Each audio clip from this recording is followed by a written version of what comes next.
మానవులందరూ చేసుకోవలసిందే. ముఖ్యంగా ప్రభుత్వము కూడా ఆ దిశగా నడవాలి. దానికి చాలా సౌకర్యం ఉన్నది. ఇవి ఎప్పుడైతే చేస్తామో ప్రజలకు ఎటువంటి ఇబ్బందులు లేకుండా, కారణం ఏమంటే వర్ష జగల్ మనకు లగ్నాలను సూచించినట్లయితే అంతర్జాతీయంగా అంతర్దేశీయంగా పరిస్థితులు కొంచెం అంత బాగా లేవు. అవన్నీ బాగా లేకపోవటం వలన సరిహద్దు ప్రాంతాలలో కొంచెం సమస్యలు ఉన్న కారణం చేత రాష్ట్రము ఎంత బాగున్నా ఎంతో కొంత ఆ ప్రభావాలు మన మీద పడతాయి. కాబట్టి ఆ దోషాలు ఉపశమించడానికి మనము యజ్ఞయాగాది క్రతువులు, ముఖ్యంగా దేవాదాయ శాఖ చేయవలసినటువంటి పనులు చాలా విశేషంగా ఉన్నాయి. నేను ఆ సూచన చేస్తున్నాను. అటువంటివన్నీ నిర్వహించవలసిన బాధ్యత మన మీద ఉన్నది. మీ టెంపుల్ టూరిజం అన్న మార్గానికి కూడా ఇది చాలా ఉపయోగపడుతుంది వాళ్ళ ఈ సంవత్సరం. ఎందుకంటే దేవుడు మనం ఎంత గొప్పవాళ్లము ప్రతిభావంతులము అయినా దైవానుగ్రహము మనకు కలిసినప్పుడే. అందుకనే ఆర్టిఫిషియల్ ఇంటెలిజెన్స్, ఆర్టిఫిషియల్ కాదు ఆర్టిస్టిక్ ఇంటెలిజెన్స్ అంటే సౌందర్యాత్మకమైనటువంటి తెలివి. ఆర్టిస్టిక్ ఇంటెలిజెన్సే కాకుండా ఆధ్యాత్మిక ఇంటెలిజెన్స్ కూడా తోడైంది ఈ సంవత్సరం. ముఖ్యమంత్రి గారి ఆలోచన సరళిలో కూడా దైవ భావన సంపూర్ణముగా ఆవిష్కరింపబడుతూ ఉన్నది. అందువల్ల ఈ ఆధ్యాత్మిక ఇంటెలిజెన్స్ ఇవాళ అందరికీ అవసరమైనది. ప్రజలందరూ కూడా ఎవరెవరైతే దైవ భావనతో జీవితాన్ని సాగిస్తారో వాళ్లకు చాలా విశేషమైన అభ్యుదయము కలిసి వచ్చేటువంటి సన్నివేశము ఈ సంవత్సరము ఉన్నది.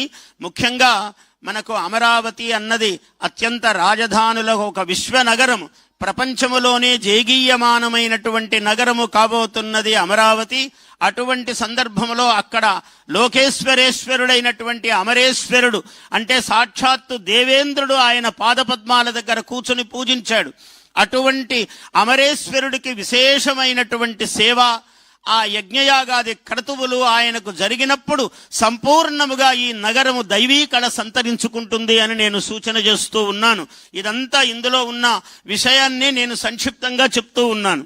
అదేవిధంగా ఇవాళ 3-4 గ్రహాలు ఒక్కొక్క చోట ఉన్నాయి. ఆ ఉండటం వల్లనే అంతర్జాతీయ స్థితిగతుల్లో కొంచెం భేదం ఉంది. కాబట్టి మనము ఈ దేవతా లక్షణములతో జాగ్రత్త వహించి విశేషంగా రుద్రాభిషేకాలు, విశేషముగా సహస్రనామ పారాయణలు, ఇక్కడ దుర్గాదేవి అధివసించినటువంటి చోటు దుర్గా మల్లేశ్వరుల స్వామి దేవస్థానం. అందువల్ల ఇక్కడ చండీ పారాయణాలు, దుర్గా సప్తశతులు ఇలాంటివన్నీ కూడా విశేషంగా జరగవలసినటువంటి సన్నివేశము ఉన్నది.